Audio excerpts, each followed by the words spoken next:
कोई किसी भी जाति का हो, किसी भी वर्ग का हो, किसी भी संप्रदाय का हो, उसको हमारी सरकार की योजनाओं से लाभ मिलना तय है।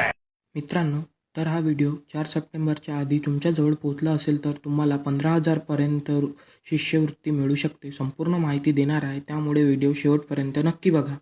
1ली ते 6वी पर्यंत शिकणाऱ्या विद्यार्थ्यांना 15,000 रुपये शिष्यवृत्ती मिळेल. 7वी ते 12वी ITI आणि डिप्लोमा करणाऱ्या विद्यार्थ्यांना 18,000 रुपयापर्यंत शिष्यवृत्ती मिळेल. पदवी शिक्षण घेणाऱ्या विद्यार्थ्यांना 30,000 ते 50,000 पर्यंत शिष्यवृत्ती मिळेल, तर पदव्युत्तर शिक्षण घेणाऱ्या विद्यार्थ्यांना 35,000 ते 75,000 पर्यंतची शिष्यवृत्ती दिली जाईल. या शिष्यवृत्तीसाठी तुमच्या कुटुंबाचे उत्पन्न 2.5 लाखापेक्षा कमी असले पाहिजे आणि ही आवश्यक कागदपत्रे तुमच्याकडे असणे आवश्यक आहे. कोणती शिष्यवृत्ती आहे आणि याचा ऑनलाईन अर्ज कसा करायचा याची पूर्ण माहिती मिळवण्यासाठी हा व्हिडिओ लाईक करा, तुमच्या मित्रमैत्रिणींना शेअर